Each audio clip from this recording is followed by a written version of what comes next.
we go. Yeah. Hey, there we are. Got it? All right. Adam. Classic. Classic. Yes, yes. Let me actually get in the frame here. What's happening, buddy? Oh, man, nothing, dude. Oh, I'm hearing chimes. Oh yeah, that's it's Jason's phone here. Beautiful. Another coffee cast. Jason, how are you? I'm well, sir. And yourself? I'm great, man. I have heard a bunch about you as well. I know we were having some audio issues there earlier, so I'm excited to get you on. Well, thank you. Thank you. Thank you for the invitation to join you guys. I've watched some of your podcasts and quite enjoy them. So, Oh boy. and I just wanted to say I'm very pleased to meet the creator of Catfish. One of my favorite characters I've run across in a very long time. Oh, thank you very much. That's very nice of you. That's a funny character because I think I've said this before, but you know that book was very much the father was such a terrible father and complete opposite of who my dad was. And I think the catfish might be my dad in my subconscious, you know, in a weird way. That's interesting. Well, he's such a dad joke guy, you know. I don't know. Who needs therapy? Yeah, yeah. That's you. That's you at heart. Mm-hmm. You got a dad's heart. What are you guys doing? Just drinking coffee. He's Oh, go ahead. no, I was just saying he's recovering. Oh yeah, I Oh, buddy. went on a good old fashioned bender past couple days here. Classic Bender. Yep. The last couple of days? Yeah, yeah. God about a four- damn, John. Yeah, yeah. It's necessary sometimes. I don't know. Still a little shaky here, but like we work some shit out. Sometimes you got to crank that valve open. Yeah, yeah. Just release the levee. Last time I went on a bender, me and my buddy Alex decided to write a book about possible birds of North America. Oh, really? And now he's been working on it. It's a really funny idea of just possible birds. Possible birds? Yeah, they might exist. You don't know. What do you know? Yeah. You're not a I'd bird like to expert see either. what you come up with. Yeah, yeah. So far, they're not funny. It's very like serious. They very well could be birds. The humor, the goof is the whole premise of it. But like the jet black owl or the Yeah. the What I does he thought do? it's just an owl, but it's jet black. Okay. Yeah, that's it. You don't know. It could exist. It's possible. Yeah. Just because you haven't seen it? And we did the cave hawk, which The cave moth. the cave hawk. So it's very stupid because everything that a hawk has needs to be outdoors. It thrives in the great wide open, not in a cave. Yes. Can you But- turn that up just a little bit? Turn it up. I can hear him, but it's just not quite clearly. Oh, sure. Well, I mumble too. Well, Crank me up, John. All right. Speaking of silly things and characters, Yeah. Jason's a writer too. Yeah, that's what you're saying. and it's all his fault. No, he very nicely encouraged me to finish a novel that I started a few years back and encouraged me to do so along the way. So I'm very grateful for that. That's It's- good. You need a push yeah. sometimes.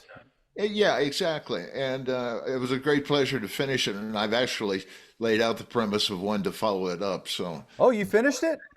oh, I finished it. I actually hired an editor and it's at on her desk now. So I'm expecting to hear back from her this week. Awesome. Yeah. When did you start writing it? When did I start writing it? 1992. Oh, yeah. And then I put it away for a while, and then I got it back out, and I got away for a while. And after moving to New Mexico, I never really had a chance to work on it just for being here. And then Yeah. my better half got very ill, and I had to take care of him for quite a few years. So that was it. But it was great, to get it out and get it finished. And I think it probably is far better now than it ever would have been had I finished it 10 years ago. Well, I don't know. I don't want to speak for you on that, but if you say so, maybe I would agree on my work too that if I would wait, they would be better. It's kind of an ongoing theme between John and I on here is when is something done? Because Yeah, could you just always, kind of have to like decide. yeah.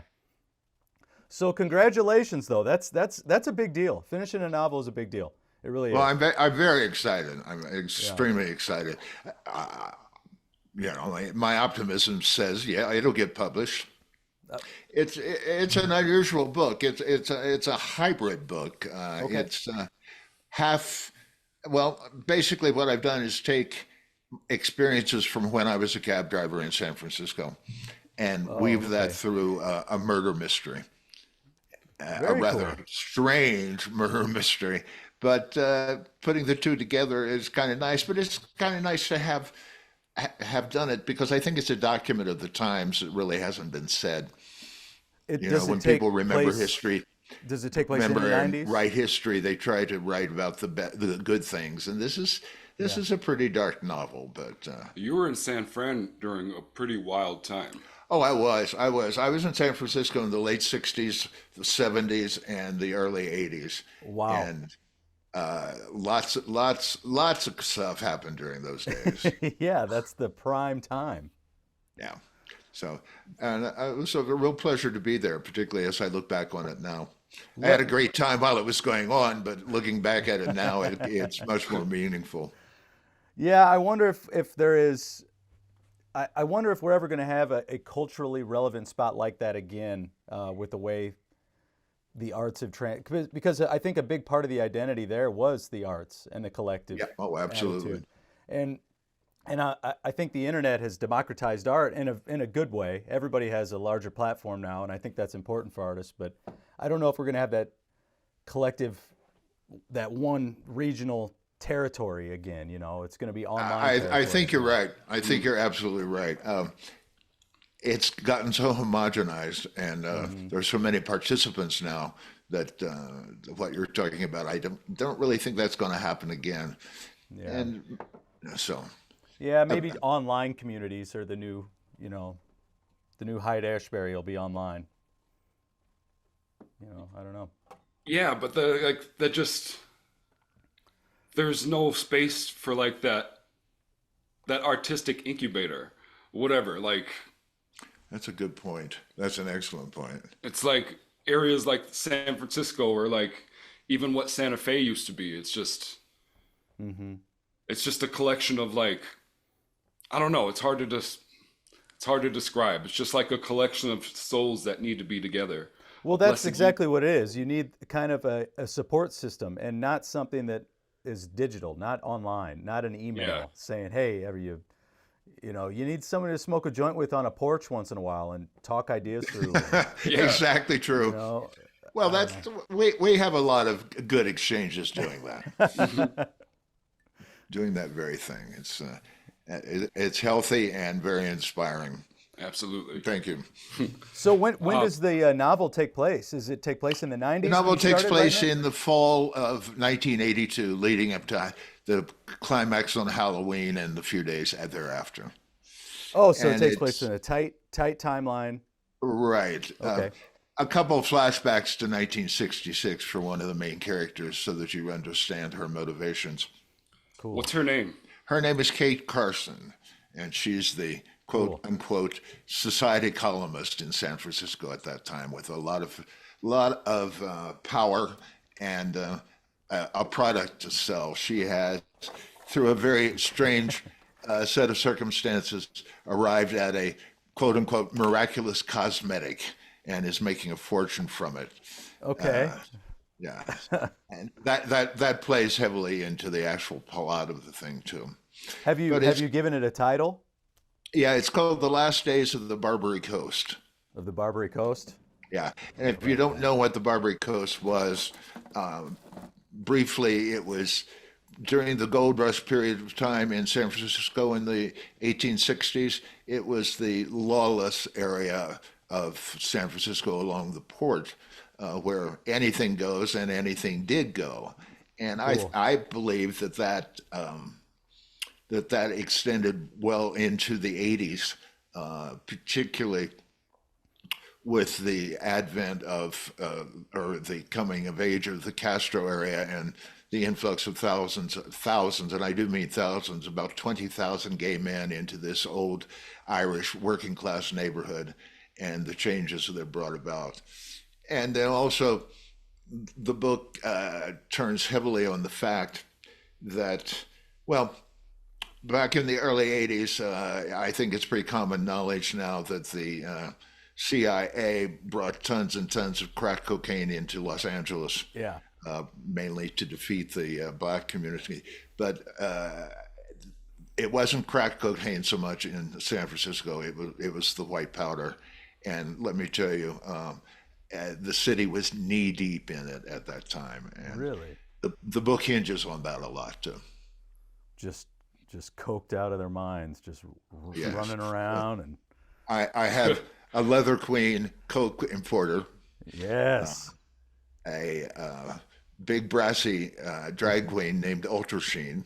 Ultra Yes. Sheen, great. Yes. Isn't that awesome? That's That's the fucking fantastic. greatest name I've ever heard. That's And fantastic, yeah. actually, I sold it because there was in those days Somebody named a that? drag queen in the area named Ultra Sheen, and she was fabulous. But I expanded on the character quite heavily. Yeah. Oh yeah. And she's going to be a carryover into the next novel, as well as the main character Casey, i.e., myself, and his friends. But this time they're going to be involved in a theatrical espionage. Awesome. Awesome, man. That's so cool. Well, I'm having fun. All I right. am Well, having. that's what it should be. If you're having fun writing it, then people are going to have fun reading it, I think. Yeah, for sure. Right? I mean, I don't know. What do I know, though? As much as any of the rest of us. We're faking it somehow. I know. I need to, we talk about imposter syndrome a lot on here too, and it's like, I'm done with having imposter syndrome. Yeah. I just turned 40. Congratulations. I know what I'm doing, sorta, too, maybe. I vaguely Well, yeah. remember turning 40 and thought I had the entire world in those two hands. Yeah. You don't, but it sure feels like it, and enjoy it while you can. I'm fighting it.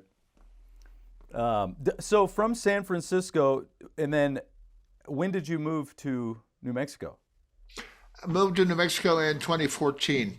Okay. I left San Francisco in 1985, Oh, mainly okay. because I couldn't stand to watch any more of my friends die from AIDS. Oh yeah, I can imagine. That was the height of it. It was a terrible time, and I just had to get out. So I moved to Seattle Oh, okay. and was there from 1985 until 2014. Arguably another amazing era and place to be in if you're into the grunge scene. Yeah. I mean, that was the spot. My favorite bands growing up were all from Seattle. It was Soundgarden.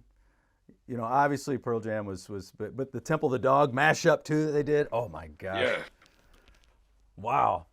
I spent a year in Tequila, Washington. Oh, really? Yep, when I was 19, 20, so 20 years ago. What were you doing there? I don't know. Nothing. Working at Target Hanging and out. getting 21-year-olds to buy me booze. Yeah, well, yeah. I was there with a girlfriend at the time. We had been traveling around backpacking, and I was living in Sydney, Australia before that, and my visa was expired, and we said, what the hell, let's go to Seattle, back in the States. I don't know why. Well, in those days, Seattle was an interesting place. It was awesome. Yeah, I loved it.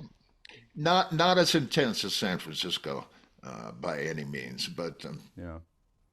there were good people and there were good experiences and good times. So, but I spent a lot of time there working in the theater. Before I became a painter or an author, I spent many years as a theatrical set designer. Oh, that's pretty cool. It So was.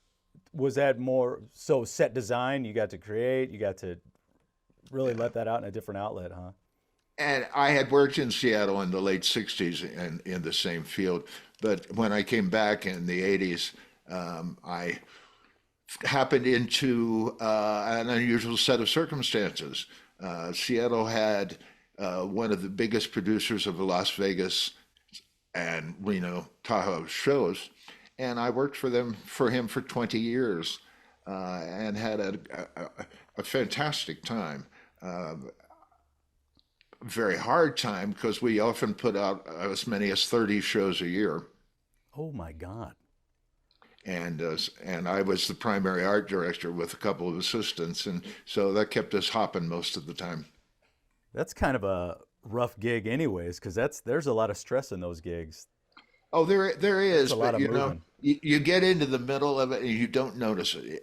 Yeah. It's like one big ball of lightning that just keeps rolling and rolling and rolling, and punctuated every now and then by a thunderstorm.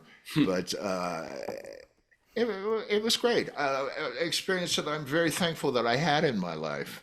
Uh, God knows I got to try every idea I ever thought of in my life, and Yeah. I'll always say when I was finished with it, and didn't want to go back to it anymore, I used to say there are two things I never want to see again in my life. One of those is sequins, and the other is bare nipples. Yeah. I have a brief history with stagehand work. Yeah. I don't even know if I've ever told you this, John. I worked very, very, very short time. I was looking for work when I was living in Denver, and I got hired at the Boulder Dinner Theater Yeah, no, you to, never told me this.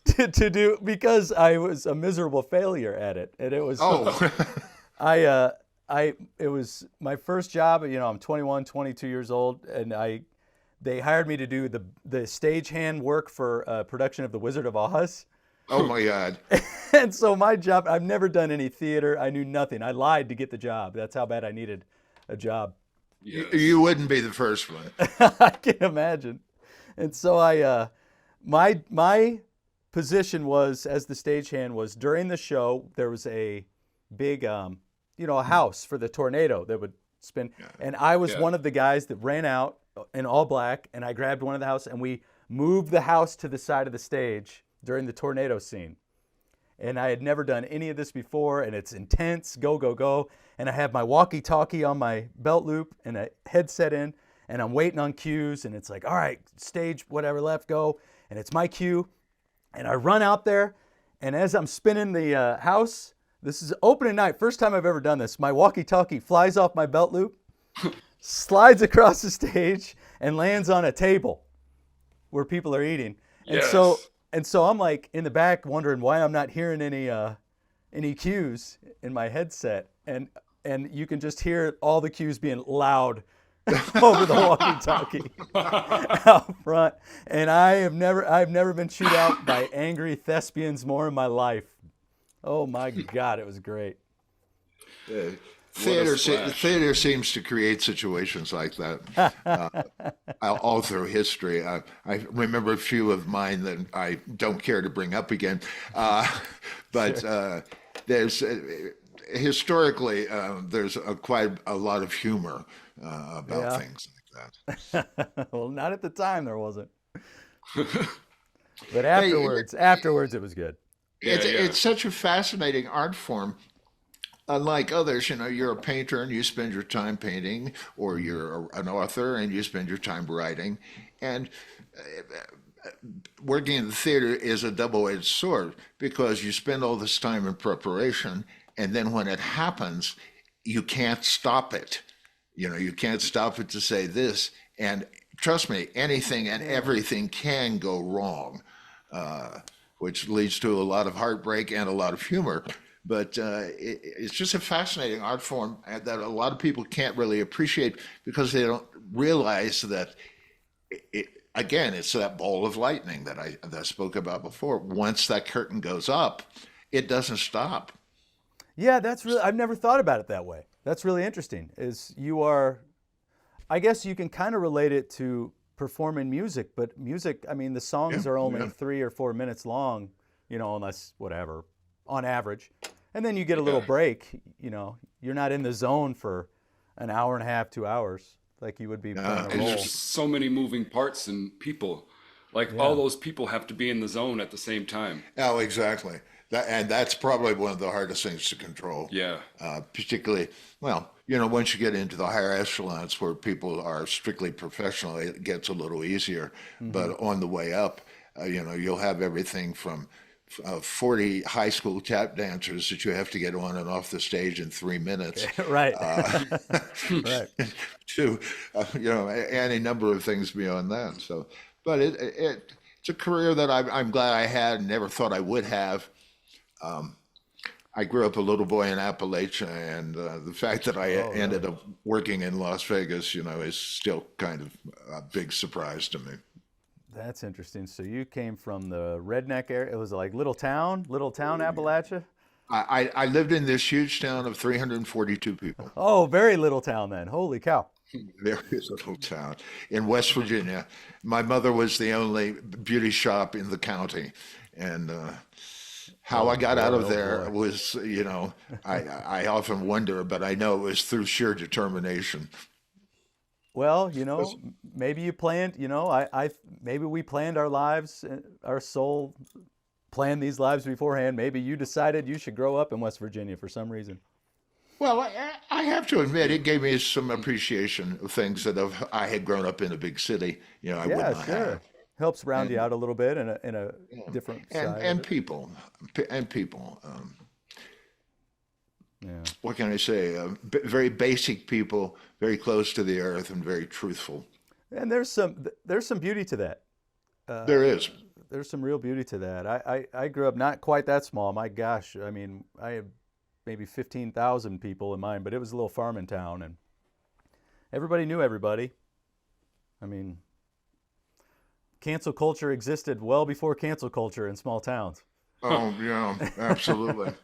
Well, with 15,000 people, you can distill that down to 342 people, and you Sure. think you know everybody knew Yeah, everything that's about crazy. everybody. We knew everything about everybody. So, Man, that is wild, isn't it? Yeah. I can't even walk around the block without somebody all up in your business. That's why I tell my daughter we don't go out in public in sweatpants. COVID made it okay to be in sweatpants, and I say we do oh not yeah, it's go in true. sweatpants. I don't think I've worn Levi's since COVID. I don't even own a pair of jeans. Oh I'm all boy. I'm all sweatpants, man. I'll That's drink what to that. that's what he wears to the yeah, cheers. John wears those sweatpants to the masseuse and the massage parlors. Oh yeah. Sweat massage parlors, strip clubs. You just got to let them know that you mean business. Oh, dude. I love it, man. I keep thinking of it. Sweatpants were absolutely forbidden in my days in San Francisco. Let's just put it like that. There were uniforms to wear, and most people usually had two or three uniforms depending on what part of town they were going to be at any given time. Yeah. What do you wear in the tenderloin? In the Tenderloin, jeans and Jeans. t-shirts. All right. Castro, you had specifically fitting jeans and Yeah. t-shirts with the obligatory earrings or Oh, leather sure. studs or this. And then in the south of Market area, it was almost strictly leather and Yeah, I was jeans. gonna say, where's the leather? That's one of those spots. South of Yeah. Market, and Man. that's major chapters in my book. Oh, that's awesome. I would love to read it. So I hope you get that thing published. Otherwise, you need to just send me a PDF I will manuscript, I and will send it to you I after would I get happily it back. buy it. Pardon me? I will happily buy it either way, whether it's published or what. So Once I get it back from the editor, I'll send you a copy, and then you can buy it that's what after I you read always it. that's what I always tell people is I'll give you the copy first, then no pressure, but I would love to buy it and do it. Oh, cool. It's Very cool. What are you working on now? oh, I don't even know anymore. You're all over the It's place. Got a few different projects. well, I'm just so I'm in this grad school stuff is wearing me down, and I've Oh, been no kidding. yeah, I've been working on my master's, and I'm working on some journal articles for that, but I am working on a novel that I haven't really I'm in the very, very, very beginning stages of it, and I know that I want to have it take place here in Duluth, and I know that I want it to be kind of a offshoot of the Faustian stories, and it's kind of a tried and true premise, in that my experiment would be, what happens when you take a town or a community like Duluth and everybody starts getting exactly what they want? Oh my. Huh. What kind of, yeah. So I think that could be cool. Like, I was working on a scene. I want to write a gang of neckbeards. You know, the neckbeards where they're like milady, and they're the nice guys they get very angry at women very quickly because they deserve women for being nice to them. Oh yeah, yeah. I want to write a neckbeard that finally his wish comes true, and he gets the hottest chick in the town, and he's sick of her. He can't stand her anymore. Kind of like a Needful Things. Yes, yeah, yeah, but with Faust and with goofy characters, and I really don't know. Well, it's very rich material, Adam. I mean, you could do a lot with that. You can do a lot with characters with a small premise like that. If you have the right characters, you can do a lot of fun. Yeah. Yeah, you're right. So we'll see. It could go to the bottom of the shelf. Who knows? I'm waiting on Johnny T's next project. He's only got 15. Yeah, right. No, we're just chilling. I'm sure you got tons of shit going on right now, but like, yeah, I just want that season 1 out on paperback, and then Do you want me to format it and go forward? yeah. All right. I can Go mess for with it, that. man. I'm in the final couple weeks of the semester. I am pretty busy, but I have time to work on stuff like that. That doesn't take any creative brain power. That takes Sure. just. So you do self-publishing, yes? Oh yeah, yeah. Nobody in their right mind would publish my books for me. Oh, I don't know. Philalela is a pretty special book. Well, thank you very much. Yeah, I think that you could get that on the shelves pretty easily. But don't you have difficulties with self-publishing? What do you do about distribution?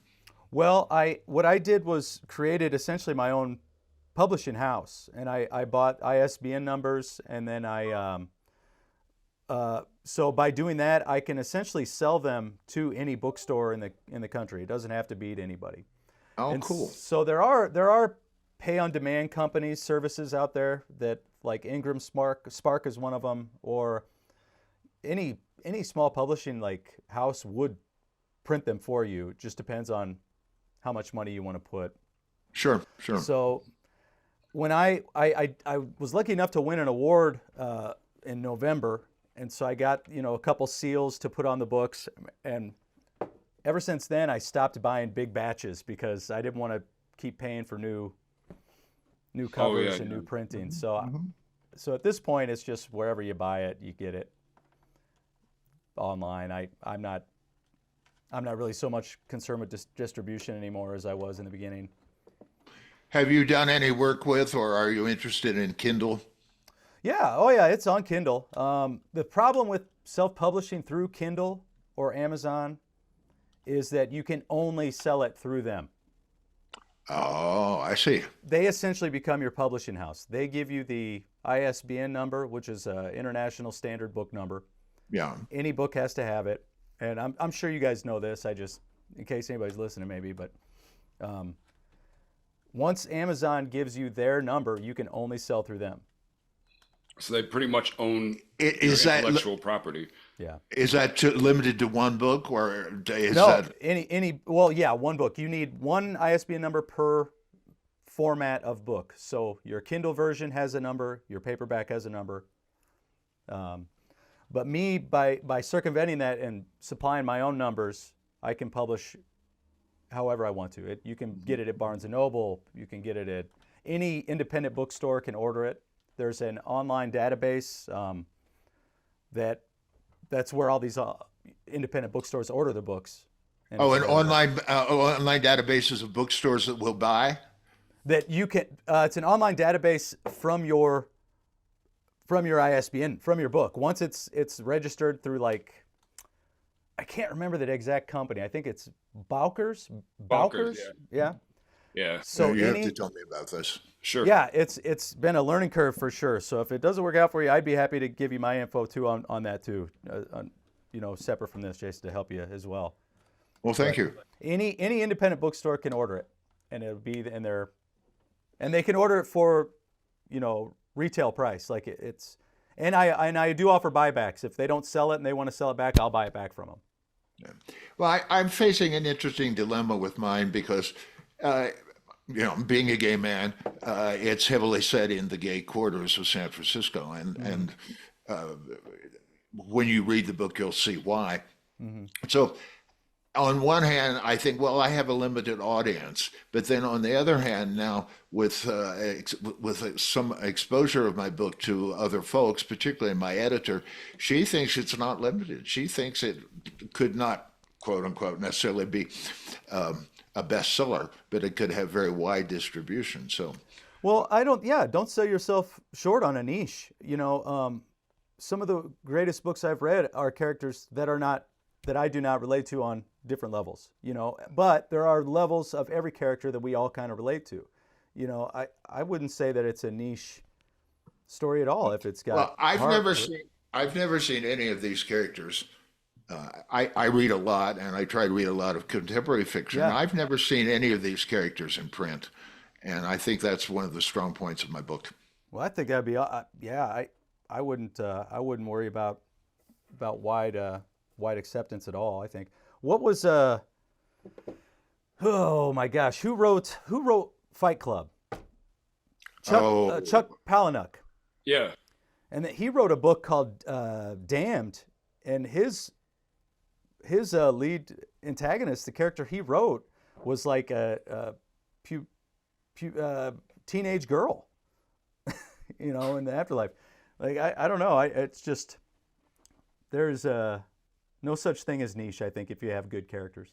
Well, I guess the ultimate point of it is how well you spin your tale. Yeah, exactly. Guys, we have 4 minutes until I have to start a new meeting because I haven't signed up for Oh yeah. unless because I forgot to do that again. So we might have to take a 10-minute break like we did last time. Yeah, no sweat. But that's a perfect spot. Coming up next, I want to talk about the Bermuda Triangle. And no, I have no idea. I know nothing. So you're getting your master's in archaeology, huh? Yeah, public history. My undergrad was in anthropology, archaeology, and so I'm hoping to spend more money to go deeper into debt to make the same amount of money per hour. Funny thing about that, huh? How much longer do you have? Oh, I start my thesis after the summer. I'll probably be done. I'll be done this time next year at the latest. Oh, that's good. Yeah. And I'm hoping to be done sooner, but you never know. And then PhD. Oh, just There's keep no on, way. just keep on learning. I'm just going to keep going to school so I don't have to pay my loans back. There you go. I just kind of decided that I have that. I'm calling myself Dr. Bliss. Yeah, Dr. Bliss. Yeah, because I forget. Take two. Just You're a nightmare, dude. I pretty much wrote a thesis on how to write a book, and I wrote a book too. That's So I'm true. just gonna say that like I'm a doctor. There you Yeah, go. that's your dissertation. Yeah. Nice.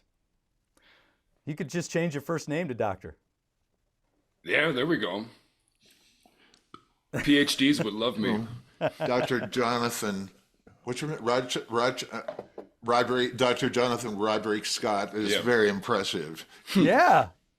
That could get Dang, you dude. in through quite a few doors, actually. That's why I went JS with my with my pen name. Sounds legit. Yeah. J.S. Thompson. Yeah. Yeah, that does sound Like- legit. That guy sounds like he knows what he's talking about. And then they read what he wrote. It's funny how we all establish our credentials and how they change from as needed. Oh yeah, oh yeah. I had to decide how to put my name on academic papers versus like novels or fictional. I Hmm. It has to be different. I don't understand that. Like, why? But Yeah, somebody that's just made up these rules, and we've just been kind of yeah, sticking to them. yeah. So nobody's going to read my academic stuff, so I'll just make that the longer name. Just put the middle name in there. There we go. So, Adam, after we take our break, Yeah. I have a story to tell you about San Francisco that's coming up. Oh, awesome. All right. Well, then let's take a break. You know, the reason why I asked when you were there is because my favorite author on the planet lives in San Francisco. And who's that? It's Christopher Moore. And That's a he, vaguely familiar name. What yeah, kind of thing does he write? very silly stuff. But I'm trying to think. He's probably got to start there in the late 80s doing practical demon keeping. He wrote a book called Lamb, the Gospel According to Biff.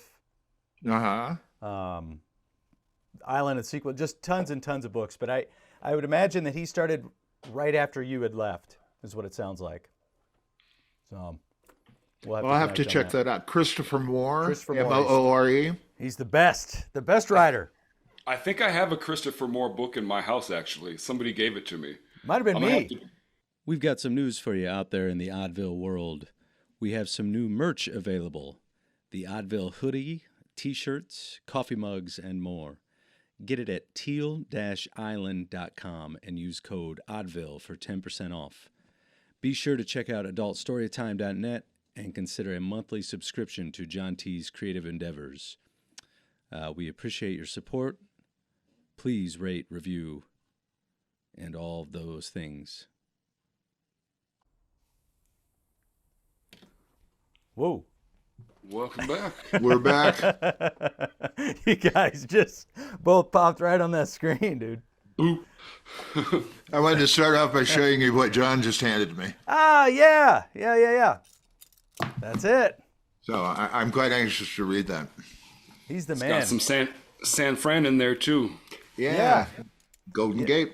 Yeah, there's a couple of them that take place in San Francisco, and he's got some good characters. I know one of the characters that's an ongoing character in a couple of books is called the Emperor, and it's a guy experiencing homelessness that just dubbed himself the Emperor of San Francisco, and he watches over the city.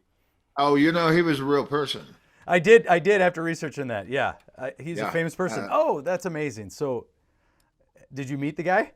I did on more than one occasion, and a character that only San Francisco could have produced, let me tell you. But that was exactly, he felt that he was the Emperor of San Francisco.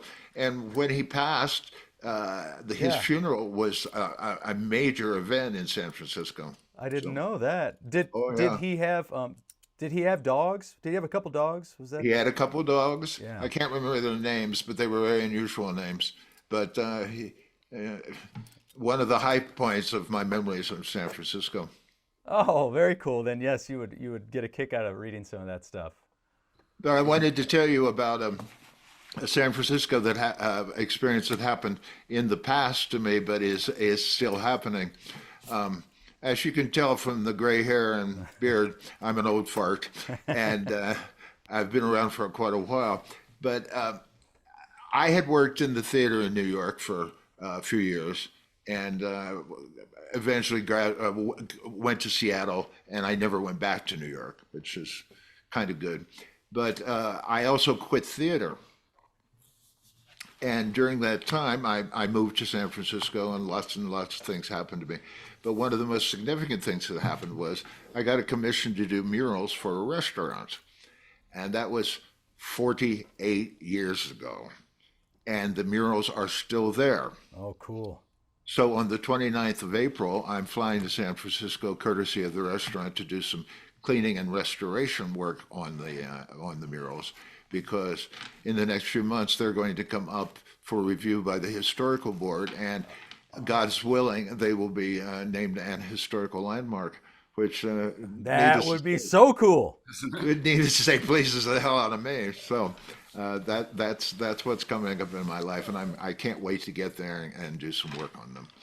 But any excuse to get to San Francisco is good. Yeah, that's so cool. Congratulations on that. That's a major accomplishment. What Is there pictures maybe online that we can put these things that I can?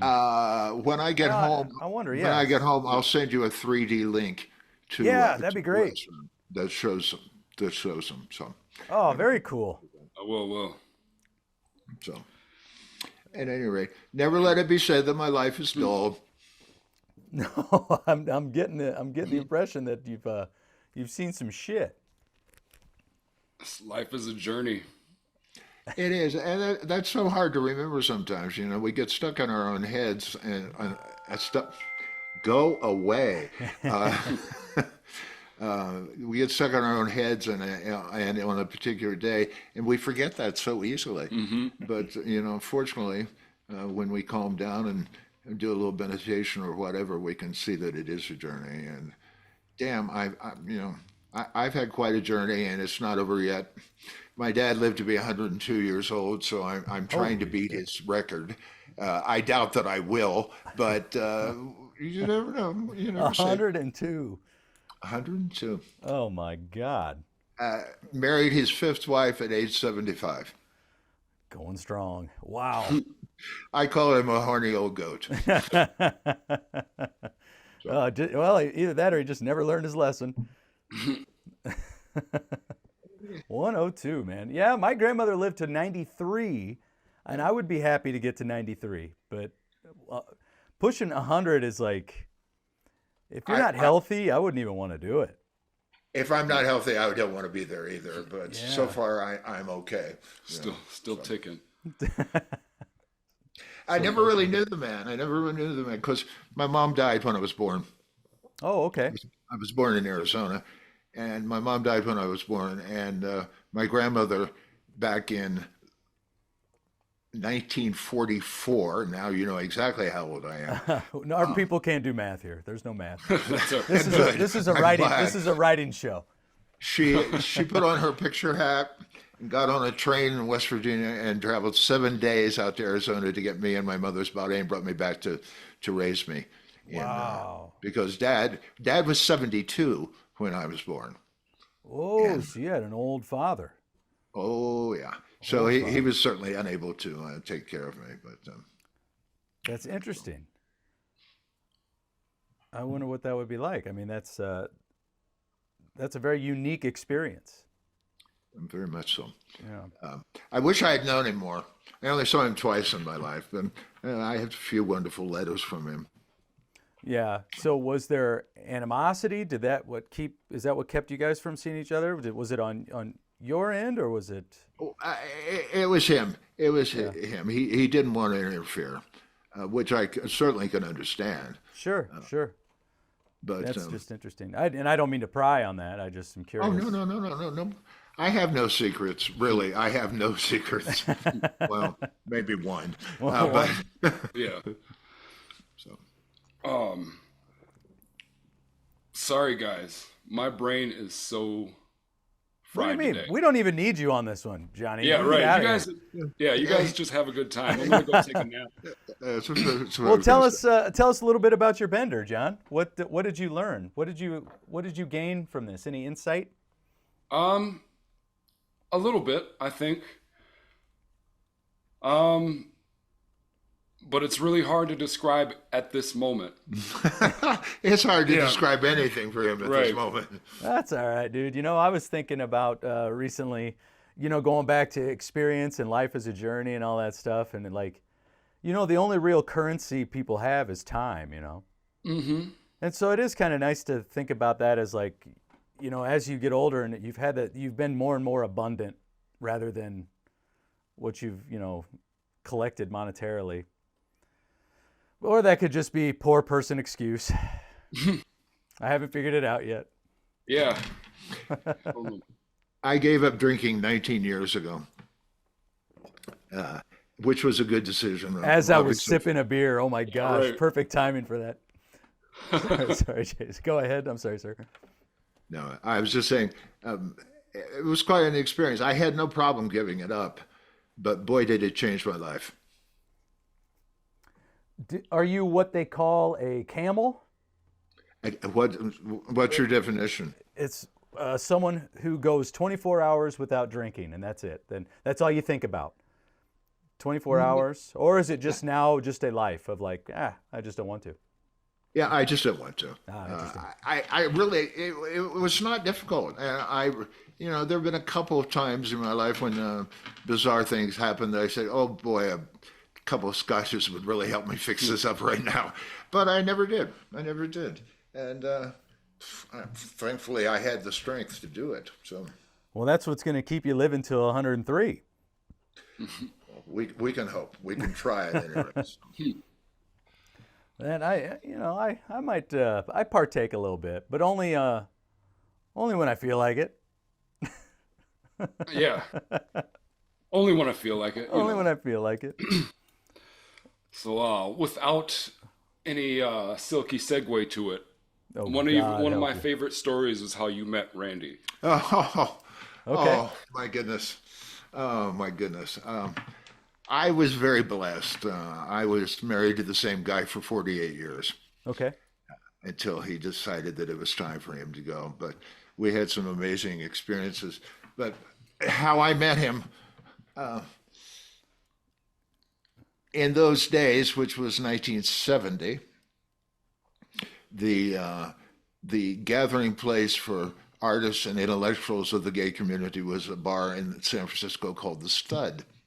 And it was quite an experience by itself because there were artists that you would know today in and out of there. And every night, and unfortunately, or fortunately, I was there almost every night. It was, well, like you were saying earlier, about a specific time and place where things coalesce. Yeah. For the quote unquote gay hippie movement, this was the place. But Okay. anyway, so I was a regular there, and I spent most of my time, rather than cruising the bar, I spent most of my time standing around talking to the manager, who I became good friends with, and making observations of the crowd. But one night I was standing there talking to him, and this really beautiful blonde with hair halfway down his head, halfway down his back, came along and said, "You want to go smoke a joint?" I said, "Sure." So we went and smoked a joint outside and talked for a little bit. And I said, we better go back in, and which we did. And I said, as he was going towards the back of the bar, and I said, if you want to do some more, just say the word. So I'm standing there talking to Jack, the manager, and this blonde comes back to me, and all he says to me is, the word. And we moved in together 2 weeks later. Holy cow. Yeah, yeah. And then And you it were together lasted for 40 years? 48 years. 48 years. Oh, married for 48. 40 years. Is that? Well, we were married for 5 years, For but 5 we were together for 48 years. So Yeah, yeah. it was a significant night in my life, needless to say. How in the hell did you make a relationship last that long? Let me tell you, it wasn't easy. It wasn't easy. It was a lot of fun, but it was a lot. Sure. It wasn't easy, because across that vast period of time, people change. Yeah, yeah, yeah. I changed, he changed, but for the most part, I think we were able to adapt. Now, that doesn't mean that there weren't a lot of blood and guts spilled along the way. Sure. Yeah. I remember one night when we were having a big fight, there was a knock at the door, and it was the police. Oh my gosh. And they said, your neighbors have been complaining. And we kind of explained what was going on. And their parting words were, just don't kill each other, guys.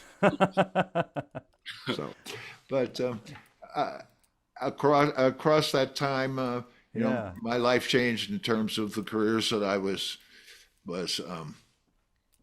pursuing. And I think one of the things that kept us together was he was the total opposite of me. Oh, sure. He was a government factotum for most of his life, and that was a very stabilizing force in our life. But Yeah. still making it across those years was quite a journey. That's an accomplishment in its own. I mean, I think the longest relationship I've had was maybe a couple years. Yeah. That's, Well, I'm sure you noticed changes, obviously, which oh yeah. then split you up. I So, couldn't be with me for 48 years. I can't imagine anyone staying with me for 48 years. I have to be perfectly honest about that. So, Wow. Do you think, there's such a great quote from Wayne Dyer who says your soulmates are the people that you can't stand at times. well, that's definitely true. Yeah, they challenge you. They're the ones that challenge you. And But you have to want to, you have to see an advantage of, and that could take any form, but you have to see an advantage of staying with it because there were yeah, times that we could have split up quite easily, but sure. But you made for the one reason or choice. another we didn't. Wow, So man. Well, I'm sorry to hear that he passed. I would have liked to have met him. Sounds yeah. like it sounds like a unique experience. I'd like to hear the story from his end. I in retrospect I'd like to hear that myself. Yeah, I think that'd be interesting, wouldn't it? Yeah, it would be. Wow. But I would not have had him live another day in the bad condition that he was. He was Obviously I ill was then. sad to see him go, but Yeah. he was just, it was sad without out the details. So Sure. Okay. Yeah. Well, I'm sorry to hear that, but it sounds like it's bittersweet, the story you got with him. yeah, absolutely, absolutely. Oh my gosh. Do, You all right there, Johnny?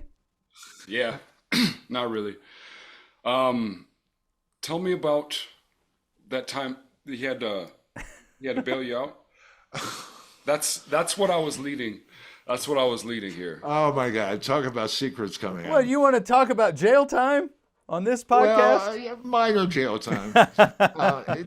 This goes back to the bar called the Stud. And the Okay, Stud great. We set the scene. All right. regularly had theme parties, And one night I went to the bar, and unbeknownst to me, the joint that I smoked with one of the guys was PCP. Oh gosh. Oh yeah, oh yeah. Well, it was fine. It was a very enjoyable trip for most of the evening, but for some reason, I decided I didn't have to wear any clothes home. Angel dust. It's Angel angel dust, dust, huh? angel dust would be. So, needless to say, I got picked up. Okay. Oh Spent man. spent about 36 hours in jail, and decided I wouldn't be smoking any more angel dust. Oh my gosh. I don't know. I don't know. The more I think about it, I probably should write a book about that bar, Yes. Yes. and indeed I may. Um, yeah, That is something that you could maybe even get paid on spec to write it, paid to write that with your experience there. Oh yeah. oh, God willing, that would That'd be a happen. dream, wouldn't it? Wow. Because I've done a lot of research about San Francisco and particularly the gay community in those days, and it's all very polite. My book is not polite; it's anything but polite, as a matter of fact. But I think I really hadn't thought about that until we just started talking about it. Maybe I should write a book about that bar. This is the catalyst show. This is a place for ideas here. Yep. Well, yeah, it is. It is. That'd be awesome. Even just working outside, even segments, even small stories about it, not even a historical thing, just No, I Yep. wouldn't want to. I wouldn't want to do it historically. I yeah. would want to do a bunch of separate stories Yeah, that'd be awesome. that once you read it all fits together. But no, no, I'm no history, not specifically, but social history and experiences, yes, because Lord knows there were, Oh, I can only imagine. yeah, there were wonderful ones too. So Is that place still open? it is, but it's not the same place by any Oh, means. I'm sure it isn't. Yeah, everything gets You know, eaten up and with the swallowed up by capitalism. with the advent of AIDS, that changed everything. You which is actually kind of, well, the last days of the Barbary Coast ends with the arrival of AIDS in San Francisco, and the Oh, new one that I'm working on takes place 10 years later, after about 10,000 men in San Francisco alone had died. yeah. Wow. And like I said, I moved from San Francisco because I just couldn't watch it anymore. But the new book is going to be what happened to people and the community, specifically the characters that were in the first book after 10 years and after all that experience. And I'm calling it Peacock Strutting Out from the Wood. Oh, that's cool. Yeah, that's the working title of it because it changed everything so much, that people had to find new identities. There was a mutual a group identity in those days, that everybody pretty much adhered to. But I think that 10 years afterwards, examining these characters that were fleshed out in the first book and Yeah. what happens to them. And fortunately, I had talking to this Oh, guy over here. Well, we exchanged a lot of ideas, a whole lot of ideas. But I realized that, they say write about what you know. Yeah. And other than what I've written already, the one thing that I know is theater.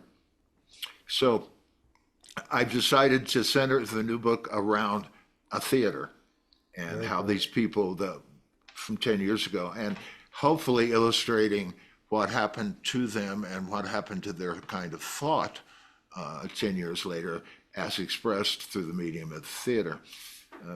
I mentioned the other day it would sort of be a miniature Phantom of the Opera, with the Phantom being AIDS. And, sure. Yeah. But Boy, that's some heavy, dark material. I'm a Well, I Scorpio, mean- and we deal with that on a regular basis. Yeah. Well, and to balance it with something like theater can go super light or super dark. Theater is absolutely. very interesting way to balance things like that because you can really go extreme. I thought it would be a great way to introduce new characters, but to reintroduce the old characters in new light. And I had been looking for and what I call an inciting incident, and suddenly, when we were talking, that came to me. So, Oh, that's a great idea. like I said, it's all his fault. Well, John's a good sounding board for ideas, and John has too many ideas at times, so he needs to share a little bit, share the wealth. I think. Yeah. That's a good. But Supporting them. I want you to work more. I want to get your word out there. I know you're working on it, and I know you're working through difficulties right now, but he's got a voice. I totally agree. I'm excited to see it. I'm glad John's figuring out. We're going to talk like you're not here now. Yeah. He's taking a nap on the couch, right? Right.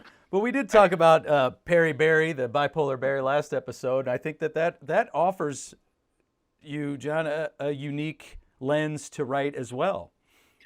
I agree. And so these things are secret powers of yours.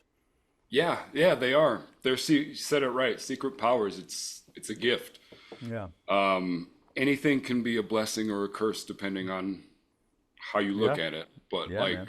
Perry is a part of me, and he's gotten me a lot. He's gotten me pretty far in life. Good. Yeah. So far, yes.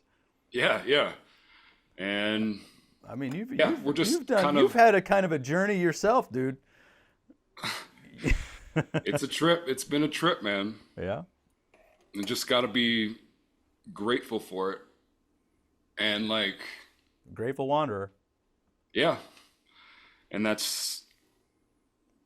there is kind of no destination. You know what I mean? We've said it 100 times on this podcast. It's like life is just a trip, but Yeah. there's no rush because it doesn't end. Oh, there's no I rush. wish more people felt like that. Taoist, dude. I've been rushing to get to myself, but we were together the whole time. Whoa! Yeah, that's a good way of looking at it, actually. There's some depth to that. We're all victims of something or other. It's just, we all have the same amount of time as each other. Go away. I mean, we're all kind of just sharing this space. Yeah, and it doesn't belong to anybody. I know. It's not mine. It's not yours. It's not Jason's. No, it's the great commons of mankind is time. Mm-hmm. So thank goodness, But because I don't have anything else. right? I can't even get my damn plants to grow. I've been trying to start a garden and nothing's sprouting. I have no idea what I'm doing wrong. What are you trying to grow? Oh, just normal stuff, peppers and onions and jalapenos and sunflowers, and I couldn't keep a cactus alive. Dude, I've given up. Every 5 years I think, hey, I'm gonna try a garden again, and then I go spend $100 on crap I don't need, and to have a bunch of dirt just sitting in a bag. Perhaps you're starting a little early. That's what my daughter said, but I'll start when I want. These plants grow. Of course you will. Yeah. These plants grow on my time. They need to know. No, I think I did start too early because it was still cold up here. Well, that's what I meant about starting Yeah. too early. Yeah, you're 100% right. It's finally warmed up here. Spring is definitely in Santa Fe, and oh, it's glorious. I'm jealous. We've got some sunshine today. Finally in Duluth. Have you ever been up this way? Never have passed through driving from New York to Seattle. Passed through that area, but Oh, I've never sure, spent yeah. any time up there. I did spend quite a bit of my summers on Lake Erie, so it's sort of yeah. the same area. Yeah. I was just talking. So the Great Lakes, oh, this is funny. We are going to bring up the Bermuda Triangle. I was totally kidding. Maybe it was subconscious. Yes. But Planted the Great Lakes are kind of like the new Bermuda Triangle, apparently. Like Lake Michigan, and there's alien sightings. There's all sorts of mysteries going on in the Great Lakes recently. I wasn't aware of this. Me neither. It was this girl was telling me about it. I'm going to look it up because she might have been lying to me. Great Lakes aliens. Yeah, there's UFO. A UFO was shot down over Lake Huron. Really? That's what they say. I have no reason not to believe it. Hey, I'm all about it. I think there's all sorts of crazy stuff up there. There is an energy about it though. Like Strange lights over Lake Michigan. This was just in March of 2024. Now that I remember hearing about. Yeah. Oh yeah. We're a hotbed. Bermuda Triangle got solved, I guess, apparently. So now we need a new mysterious waterland. Well, this whole thing about aliens. First of all, I can't decide whether they've decided we're too stupid to deal with them, or we would be too afraid to deal with them, or something. But in the years that I have left, I sincerely wish that some really concrete evidence would show up. Me too. Because Well, what if we are the planet? What if we are two aliens that my seedlings that won't germinate are to me? What if Earth got put in charge by an alien that doesn't have a green thumb? And we are and he's down there like, I don't get it. They just won't evolve. They're still shooting each other. well, that's a horrifying but yet funny thought. And the other ones are like, hey, maybe you planted them too early, and they know. I'm like, yeah, maybe we did. Anyway, Yeah, nothing to it. Well, oh my God. you all right, buddy? You burping? I think his acid indigestion is the worst part of this, apparently. Oh, Yes. you poor thing. What were you drinking? Some Coors Banquet Hell yeah. and some old some Jim Beam. The Bless your villain. heart. The peach. That That's Jim what it Beam is, pe- dude. That Jim Beam peach is dangerous. You can just sip it. Who are you out with? Mostly myself. Nice. Classic. Yep. Classic Bender's- Bender. Yeah, the bender started early in the morning, out in public. Well, easy, we brought it Bukowski. home. What's that? I said easy, Bukowski. You know? It was the weekend for it though. Like it just lined up that way. Yeah, that's the way things go. That's Yeah. the way things happen. Yeah, it was a necessary trip. There's Do you get super bad hangovers, John, or do you just get anxiety? both of those. Oh But no. like my anxiety today is weird because it's like almost not there, but it still is. Like Yeah. I'm very indifferent to my hangover right now, but I don't like I don't know if I've felt this. There's not that much guilt present, You could which be. is You might just be tired. Are you Well, too that's a sleepy? big part of it, actually. Yeah. Are you too sleepy to feel anxious? could or like there's no like just I don't feel like there's any boogeyman. Oh well, there isn't. So Yeah, good. I mean, there's no reason for it. You're yeah. fine. You're Yeah, good.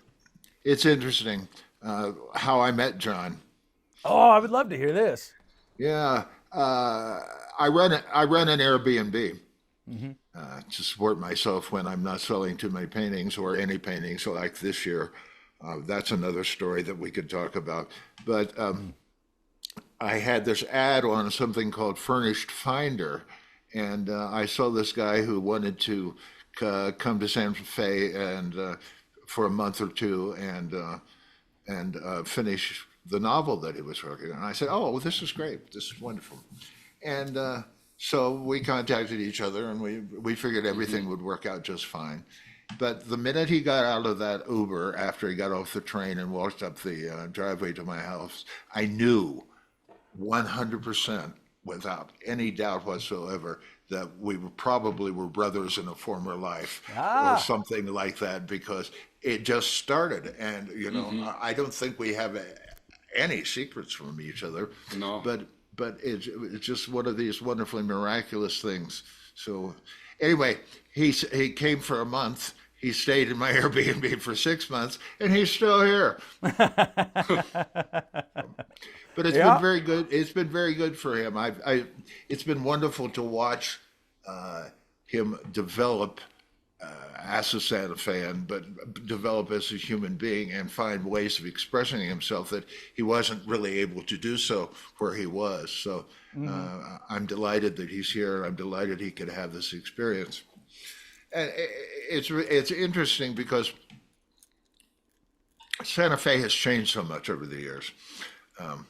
When I first started coming to Santa Fe in 1998, and it had a little less than 30,000 people, and now it has about 85,000 people, and you can imagine the changes that that has brought. Oh yeah. But unfortunately, along the way, it's thanks to that and thanks to COVID, Yeah. it has fragmented the arts community. Yeah. And you combine that with the internet and the absolute access to as many things as possible, and there's just not an art community here anymore. That, which is not to say that there aren't a lot of artists, because there are a lot of artists Yeah. of all sorts of disciplines, but it just doesn't have that cohesiveness that that it used to have. A lot of people have moved away from here because of the lack of that, which relates to what you were saying earlier about San Francisco and the specific concentrated areas of time where things can happen. And I wonder if it can ever happen again here, or anywhere for that matter. Yeah. But I wonder. But it's great to watch him develop and feel himself in a completely new environment here. So. Yeah. Yeah. Yeah, I would agree with you. And I'm thinking about that with the communities. And maybe, maybe it just needs to evolve into more of an underground thing again. Like Yeah. I'm thinking about, the death of the music venue. There's so many music venues that went under, but people are still people, and they still want these things. And there's been a number of like basement shows again in places, and it's a little bit more renegade, a little bit more underground, and more bootlegger like. Well, I think that's Yeah. healthy. I think so too. I think it's cool. It's maybe a reset that we need to build maybe communities. If you think about all the great communities that the historical communities like Hyde Ashbury or something similar to that, they did start in small collectives, Yeah. very small collectives, very small underground things, and maybe that's what's happening again. I really don't know. Well, what worries me here is represented by something. Have you heard of Meow Wolf? That sounds so familiar, but I don't think I could define it. It started about 10 years ago. And has expanded greatly, but this quote unquote art collective took over an old bowling alley and turned it into a physical representation of a trip, essentially. Oh, It's called okay. the House of Eternal Return. And they make you shell out a hell of a lot of money to have this experience. But Okay. you go in and you spend the entire day going from room to room to room to room. Now, this is cool on one aspect, but it troubles me. It troubles me greatly because instead of, well, I'm not exactly sure I can get my words together on this, Sure. but instead of a fertile kind of place that other things would develop out of, this seems to be an endpoint. Do you It think seems it's like corporate like a corporatization of the arts Yeah, or Yeah. that's exactly the word. And it's interesting that you mentioned that because another terrible thing that's happening with the art scene here now is corporatization of the galleries. of the galleries? Sure. Okay. There is a road on in Santa Fe called Canyon Road, and historically that's been the home of artists since in the late 1800s. Late 1800s. And it used to be a place where artists lived. They had their open studios. You could go see them work, take the look. And now it's just ballooned into something incredibly noxious, is the word I would use. Yeah. Okay. Yeah. On this one street in about a mile and a half, there are about 125 galleries, if you can picture that. Wow. Yeah, dealing in every sort of thing. But so many of them are now owned by corporations. And if they're not owned by corporations, the focus of the other galleries trying to keep up with these is corporate art. And speaking for myself, I'm not, that's not me. That's No. not me at all. And so it has watered down the experience of new creation. What you find in most of the galleries now is stuff that would look great in a boardroom. Yeah. Just Yeah. generic and soulless and by rotes Soulless and is exactly the word. yeah, I mean, formulaic. Just like yeah. which is not to say that they're not attractive, because indeed they are. But Well, once you it's have, like I would equate it to music. I mean, there's skill. Well, unfortunately, we had some technical difficulties and we lost Jason and John T on their respected side of the camera. But it was a lot of fun talking with Jason. So really want to thank him for being on and talking about his work. And I was just looking at his website, and it's johnjasonphillips.com, and it's pretty awesome. So definitely go there and check it out, and be on the lookout for his book coming up. And we'll get him back on for sure, because I feel like we just scratched the surface of some of the stories this guy's got. So, anyways, thanks for listening, y'all, and I don't know. See you.